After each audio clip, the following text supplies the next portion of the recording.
വയനാട് മുണ്ടക്കൈയിൽ രക്ഷാദൌത്യത്തിന് വേഗം കൂട്ടി ചൂരൽമലയിൽ ബെയിലി പാലം സജ്ജമായി. ഉരുൾപൊട്ടലുണ്ടായ 3 ദിവസങ്ങളിലായി 296 മൃതദേഹങ്ങളാണ് കണ്ടെടുത്തത്.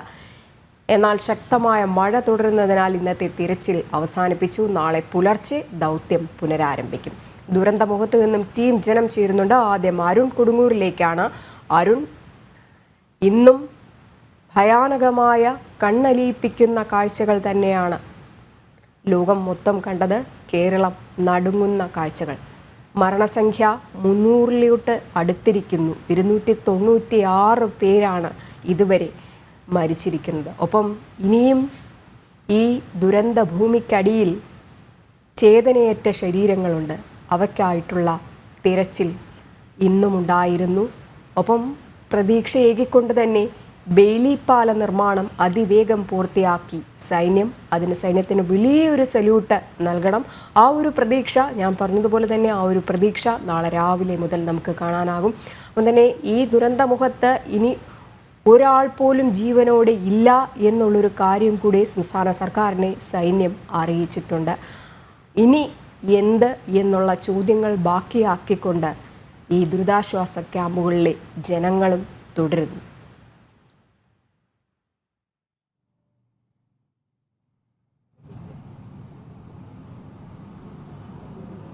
രജനി, തീർച്ചയായും സൈന്യത്തിന് ഒരു ബിഗ് സല്യൂട്ട് തന്നെയാണ് ഇന്ന് കൊടുക്കേണ്ടി വരുന്നത്. കാരണം അത്ര വലിയ ഒരു ദുരന്തത്തിന് മുന്നിൽ ഒരു നാടൊന്നാകെ, ഒരു സംസ്ഥാനം ഒന്നാകെ പകച്ചു നിൽക്കുന്ന ഒരു സാഹചര്യമായിരുന്നു ഉണ്ടായിരുന്നത്. അവിടെ നിന്നും എങ്ങനെ അതിജീവിക്കാം, എങ്ങനെ രക്ഷാപ്രവർത്തനം നടത്താം എന്നുള്ളത് ഒരു വലിയ ചോദ്യചിഹ്നമായി നിൽക്കുന്ന സമയത്താണ് ഒരു ബെയിലി പാലം എന്നുള്ള ഒരു വലിയ ആശയമായി സൈന്യം മുന്നോട്ട് പോകുന്നത്.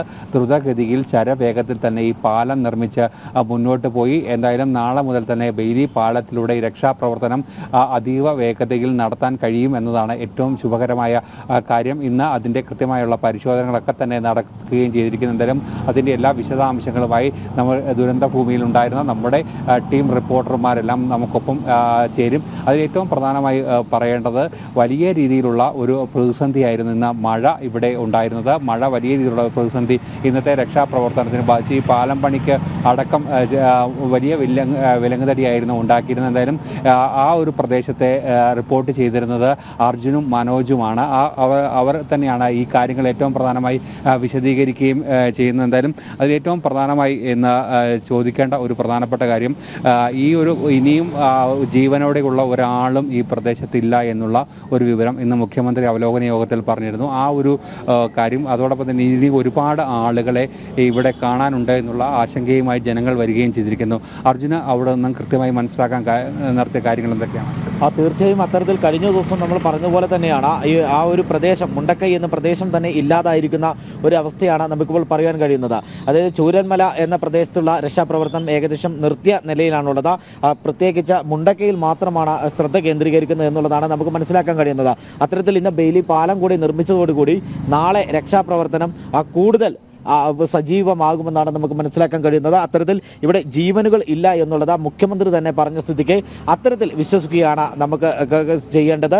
പക്ഷേ ആ ഒരു സാഹചര്യത്തിലും എവിടെയെങ്കിലും ഒരു ജീവന്റെ ഒരു കണിക എവിടെയെങ്കിലും ഉണ്ടെങ്കിൽ, അത്തരത്തിൽ ജീവന്റെ ഒരു പ്രതീക്ഷ എവിടെയെങ്കിലും ഉണ്ടെങ്കിൽ അവരെ കൈപിടിച്ചുയർത്തുക, തുടർന്ന് അവരുടെ ജീവിതത്തിലേക്ക് കൊണ്ടുവരിക എന്നുള്ളതാണ് ഈ ഒരു നാളത്തെ രക്ഷാപ്രവർത്തനത്തിന്റെ ഏറ്റവും വലിയ ഒരു കാര്യമെന്ന് പറയുന്നത്. മാത്രമല്ല, ഇത്തരത്തിൽ മണ്ണിനടിയിൽ കിടക്കുന്ന മൃതദേഹങ്ങളുണ്ട്. ഒരു നോക്കെങ്കിലും അവരുടെ ബന്ധുക്കൾക്ക്, അതായത് അവരുടെ പുറത്തുള്ള ബന്ധുക്കൾക്കോ അല്ലെങ്കിൽ അവരുടെ സുഹൃത്തുക്കൾക്കോ കാണുവാൻ ആഗ്രഹമുണ്ടാകും. അത്തരത്തിലുള്ള മൃതദേഹങ്ങൾ പുറത്തെടുക്കുവാനായിരിക്കും നാളെ പ്രധാനപ്പെട്ട ശ്രമം തുടരുക. അതിനാണ് ഇത്തരത്തിൽ ഹിറ്റാച്ചി അടക്കമുള്ള അല്ലെങ്കിൽ മറ്റ് മണ്ണുമാന്തി യന്ത്രങ്ങൾ അടക്കമുള്ള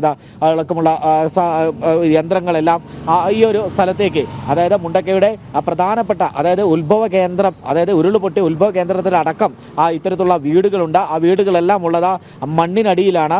മാത്രമല്ല, പാറക്കഷ്ണങ്ങളെല്ലാം വന്ന് അവിടെ അടിഞ്ഞിരിക്കുന്ന ഒരവസ്ഥയാണ്. ആ ഒരു സാഹചര്യത്തിൽ ഇത്തരത്തിലുള്ള വാഹനങ്ങൾ അവിടെ എത്തേണ്ടത് അത്യാവശ്യമാണ്. അതിനുശേഷം മാത്രമാണ് നമുക്ക് ഇവിടെ നിന്നും മൃതദേഹങ്ങളടക്കം പുറത്തെടുക്കാൻ കഴിയുക. തീർച്ചയായും അതുതന്നെയാണ് ഇന്നത്തെ രക്ഷാപ്രവർത്തനത്തിൽ ഏറ്റവും ശ്ലാഘനീയമായ ഒരു പ്രവർത്തനം. അത് മുഖ്യമന്ത്രി തന്നെ നേരിട്ട് പറയുന്ന ഒരു സാഹചര്യം ഉണ്ടായിരുന്നു.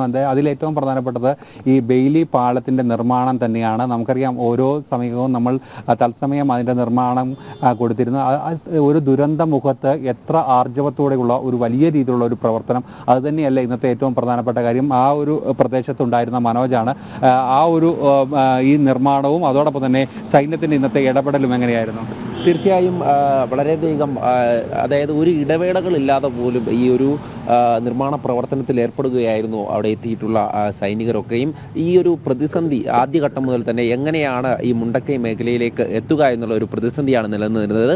അതിനാണ് ഇപ്പോൾ ഒരു പരിഹാരമായിരിക്കുന്നത്. ആദ്യം സൈന്യം നിർമ്മിച്ച ഒരു താൽക്കാലിക പാലമുണ്ടായിരുന്നു. അത് പിന്നീട് ഈ വെള്ളം വളരെയധികം ശക്തിയോടുകൂടി ഒഴുകിയെത്തിയപ്പോൾ അതിന് പുറത്തൂടെ പിന്നീട് സഞ്ചാരയോഗ്യമല്ലാതെയാകുന്ന സാഹചര്യം. പിന്നീടാണ് ഈ ഒരു ബെയിലി പാലത്തിൻ്റെ നിർമ്മാണ പ്രവർത്തനങ്ങൾ കഴിഞ്ഞ ദിവസം രാവിലെയോടുകൂടി ആരംഭിക്കുന്നത്. ആദ്യഘട്ടത്തിൽ ഈ പ്രതിസന്ധിയായി മാറിയത് മഴയാണ്. പിന്നീട് വീണ്ടും ഈ പുനരാരംഭിച്ചുകൊണ്ട് രാത്രിയോളം അവിടെ നിർമ്മാണ പ്രവർത്തനങ്ങളിൽ ഏർപ്പെട്ടുകൊണ്ട് ഓരോ സൈനികരും നമുക്കറിയാം ഈ ഡൽഹിയിലും അതോടൊപ്പം തന്നെ മറ്റ് സ്ഥലങ്ങളിൽ നിന്നും എത്തുന്ന ഈ പാലത്തിൻ്റെ പാർട്സുകൾ അതിൻ്റെ ഫ്രെയിമിനൊക്കെ വേണ്ടിയിട്ടുള്ള പാർട്സുകൾ ഉരുക്കുകൊണ്ടുള്ള പ്രതലങ്ങളാണ്. അതൊക്കെ തന്നെ ചുമന്നുകൊണ്ട് ആ ചളിയിലൂടെ തന്നെ, കാരണം കാലൊക്കെ പുതഞ്ഞു പോകുന്ന ഒരു സാഹചര്യമാണ് ആ മേഖലയിലുള്ളത്. അവിടേക്ക് എത്തിക്കുന്ന സൈനികർ അവിടെ നിന്നും ചേർത്ത് പിടിച്ചുകൊണ്ട് അക്കരയിലേക്ക് ഈ ഫ്രെയിം എല്ലാം ആദ്യഘട്ടത്തിൽ പൂർത്തിയാക്കി അതിനുശേഷം അതിൻ്റെ പ്ലാറ്റ്ഫോമുകളോട് തയ്യാറാക്കിയ ശേഷമാണ് ഈ ട്രക്കുകളും അതോടൊപ്പം ആദ്യം ചെറിയ വാഹനം കയറ്റിവിട്ടു, പിന്നീട് ട്രക്കുകൾ കയറ്റിവിട്ടു, അതിനുശേഷം JCB അടക്കം കയറ്റിവിട്ട് അത് കൃത്യമായിട്ടുള്ള ബലപരിശോധന നടത്തി. എന്തായാലും വളരെയധികം രക്ഷാപ്രവർത്തനത്തിന് ഏറ്റവും കൂടുതൽ സൗകര്യമാകുന്ന രീതിയിലാണ് ഈ ഒരു പാലം പണിതിരിക്കുന്നത്. വലിയ വാഹനങ്ങൾ അങ്ങോട്ടേക്ക് പോകേണ്ടതുണ്ട്. മണ്ണുമാന്തി ഉൾപ്പെടെ തന്നെ നേരത്തെ അർജുൻ സൂചിപ്പിച്ചതുപോലെ അവിടേക്ക് നിരവധി വാഹനങ്ങൾ എത്തേണ്ടതുണ്ട്. അതോടൊപ്പം നിരവധി ഉപകരണങ്ങൾ എത്തേണ്ടതുണ്ട്. എന്തായാലും സൈന്യത്തിൻ്റെ മദ്രാസ് എഞ്ചിനീയറിംഗ് വിഭാഗമാണ് ഈ ഒരു പാലം നിർമ്മിച്ചതെന്നാണ് അറിയുവാൻ സാധിച്ചിട്ടുള്ളത്. അതോടൊപ്പം അതിലെ ഉന്നത ഉദ്യോഗസ്ഥരുൾപ്പെടെ ഇന്ന് വ്യക്തമാക്കിയിട്ടുള്ളത് അവിടെ ഒരു തരി ജീവനെങ്കിലും ബാക്കിയുണ്ടെങ്കിൽ അത് സൈന്യം ഇങ്ങോട്ടേക്ക് എത്തിക്കുമെന്നുള്ള കാര്യം തന്നെയാണ്. എന്തായാലും ആ ഒരു നിർമ്മാണ പ്രവർത്തനമാണ് ഇന്ന് വളരെയധികം നിർണായകമായിട്ടുള്ള ഒരു ഘട്ടത്തിലൂടെയാണ് ഇന്ന് നമ്മൾ കടന്നുപോയത്. ആ പാലത്തിലൂടെ ട്രക്കുകൾ ഇന്ന് അങ്ങോട്ടേക്ക് കടന്നുപോയപ്പോൾ എന്തായാലും പ്രതീക്ഷ നൽകുന്ന ഒരു പാലമാണ്, പ്രതീക്ഷയുടെ പാലമാണ് ഇന്ന് സൈന്യം ഇവിടെ നിർമ്മിച്ചിരിക്കുന്നത്. തീർച്ചയായും അതോടൊപ്പം തന്നെ സൈന്യം ഈ പ്രദേശത്ത് ഈ ദുരന്ത മുഖത്ത് പകച്ചു നിൽക്കുന്നവർക്ക് വലിയൊരു സന്ദേശം അല്ലെങ്കിൽ വലിയൊരു ഉപകാരം കൂടി അവർ പറയുന്നു. അവിടെ മറ്റൊരു പാലം നിർമ്മിക്കുന്നതുവരെ ഈ ബെയിലി പാലം ഇവിടെ ഉണ്ടാകുമെന്നുള്ള ഒരു വലിയ വാഗ്ദാനം കൂടി വരുന്നു. അതോടൊപ്പം തന്നെ സൈന്യത്തിൻ്റെ പ്രവർത്തനങ്ങൾ അതോടൊപ്പം തന്നെ ദുരന്ത മേഖലയിലെ പ്രവർത്തനങ്ങൾ പോലെ തന്നെയാണ് ഈ സന്നദ്ധ പ്രവർത്തകരുടെ ഈ സേവനങ്ങൾ. നമ്മൾ ഇന്നലെ വിശദമായി സംസാരിച്ചതായിരുന്നു ആ കാര്യം. എങ്കിൽ പോലും ഈ ദുരന്ത മുഖത്ത് എല്ലാ കേരള ജനത ഒന്നാകെ പകച്ചു നിൽക്കുന്നു. രാജ്യം ഒന്നാകെ വലിയ ദുരന്തമായി ഇത് മാറുകയാണ്. കേരളത്തിൽ സമാനതകളില്ലാത്ത ഒരു ദുരന്തമായി ഇത് മാറുമ്പോഴും സന്നദ്ധ പ്രവർത്തകരുടെ പ്രവർത്തനങ്ങൾ അതുതന്നെയല്ലേ ഏറ്റവും ശ്ലാഘനീയമായി ഒരിടത്തും ഒരു കുറവുമില്ലാതെ കൃത്യമായി ആർജവത്തോടെ സ്വന്തം ജീവൻ പോലും പണയപ്പെടുത്തി മുന്നോട്ട് പോകുന്ന ഒരവസ്ഥയല്ലേ ഇന്നുണ്ടായിരുന്നത്? തീർച്ചയായിട്ടും നമുക്കത് ദൃശ്യങ്ങളിൽ കണ്ട കാര്യമാണ്. കാരണം ഇത്തരം സന്നദ്ധ പ്രവർത്തകരെല്ലാവരും തന്നെ ഒത്തുചേർന്നുകൊണ്ട് പ്രവർത്തിക്കുന്ന ഒരു രീതി അത് കേരളത്തെ സംബന്ധിച്ച് ഏറ്റവും ഹൃദയസ്പർശിയായിട്ടുള്ള കാഴ്ചയാണ്. അതിൽ ഒരു പടി മുന്നിൽ നിൽക്കുന്നത് സേവാഭാരതിയാണ് എന്ന് നമുക്ക് പറയേണ്ടി വരും. കാരണം അവരുടെ പ്രവർത്തനങ്ങൾ ആ രീതിയിലാണ് എന്നുള്ളതാണ്. കാരണം ഈ ദുരന്ത മുഖത്ത് നിന്ന് ക്യാമ്പിലായാലും ആശുപത്രികളിലായാലും അത് കഴിഞ്ഞ് സംസ്കാര ചടങ്ങുകൾ നടക്കുന്ന പ്രത്യേക കേന്ദ്രത്തിലായാലും തുടർച്ചയായിട്ടുള്ള പ്രവർത്തനങ്ങൾ 24 മണിക്കൂറും ഇങ്ങനെ പ്രവർത്തിച്ചുകൊണ്ടിരിക്കുന്ന ഒരു സംവിധാനമായി ഇത് മാറുന്നു എന്നുള്ളതാണ് ഇതിൽ ഏറ്റവും പ്രധാനപ്പെട്ട കാര്യം. കാരണം ഇന്നലെയൊക്കെ ഏറെ വൈകി 1 മണിയോളം വരുന്ന സമയത്തും സംസ്കാര ചടങ്ങുകൾ നടക്കുന്ന സാഹചര്യമുണ്ട്. ഇതിനു വേണ്ട സൗകര്യങ്ങളൊക്കെ ഒരുക്കി നൽകിയത് മേപ്പാടിയിലാണ് ഇത്തരം കേന്ദ്രം സേവാഭാരതി സജ്ജീകരിച്ചിട്ടുള്ളത്. ഏകദേശം 41ഓളം മൃതദേഹങ്ങൾ ദഹിപ്പിക്കുന്ന ഒരു സംവിധാനം അവിടെ ഉണ്ടാക്കിയിട്ടുണ്ട്. ഏകദേശം അറ്റ് എ ടൈമിൽ ഏകദേശം 13 മൃതദേഹങ്ങൾ ദഹിപ്പിക്കാനുള്ള സംവിധാനമാണ് അവിടെ സേവാഭാരതി ഒരുക്കിയിട്ടുള്ളത്. അതുപോലെ തന്നെ മെയ്യും മറന്ന് പ്രവർത്തിക്കുന്നവരാണ് സേവാഭാരതി പ്രവർത്തകർ. ഇതുവരെ ഇത്രയധികം മൃതദേഹങ്ങൾ സംസ്കരിച്ചിട്ടുണ്ട് എന്ന് അവർക്ക് തന്നെ വ്യക്തമല്ല. എന്തായാലും ദുരന്ത മേഖലയിൽ ദുരന്ത മുഖത്ത് കൈത്താങ്ങാവുകൂടി ചെയ്യുകയാണ് സേവാഭാരതി.